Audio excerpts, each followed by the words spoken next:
Just turning the page. College football is right around the corner. I know you're heavily involved with that.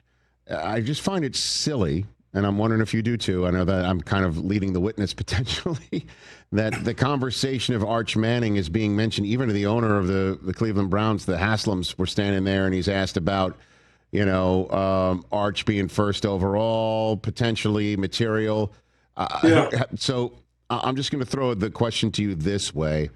Do you think this has the chance of Arch Manning being 1 year as a starter in Texas and being over? What do you think? There's a big game, obviously, against the Ohio State coming up one of the biggest games to kick off college football's season in recent memory.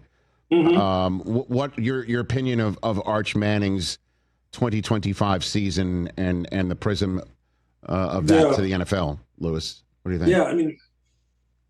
Of course, I think it's entirely possible for him to be a 1 year starter and done. I mean, the kid has all the potential in the world, and he's being coached by one of the great coaches in college football and football period, Steve Sarkisian. And Steve has done nothing but build up this program and bring in nothing but superstar recruits along the lines of scrimmage at the perimeter positions. And Arch is one of his prize recruits and one of his prize signings.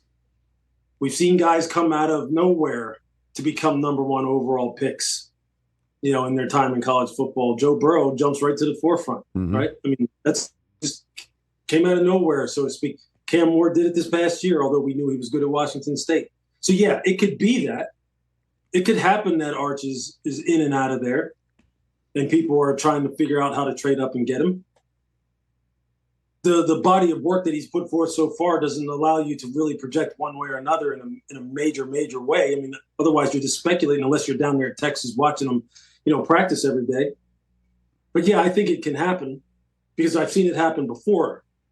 A lot of these kids, I mean, there's some super, super talented players in college football, man, and there really is some good coaching going on. And if these kids hit a sweet spot, especially at that position, and they get into a groove and they're feeling confident and playing at a high level, NFL scouts and general managers salivate over that kind of thing. And this quarterback class coming up, I mean, I'm going to get to see a couple of them this year. Starting off opening weekend, like I'm going to be fortunate enough to get to see Lenore Sellers in South Carolina play. Who's another one. I've seen Drew Aller already play live a couple different times at Penn State. He's going to be a year better this year. He's going to be out of control good this year. It's a good year for quarterbacks. Arch is a part of it. So, yeah, anything's possible when you're talking about kids that talented, surrounded by the kind of teammates they're going to be surrounded by. Catch the Rich Eisen Show live weekdays from 12 to 3 p.m. Eastern on Roku Sports Channel in the U.S.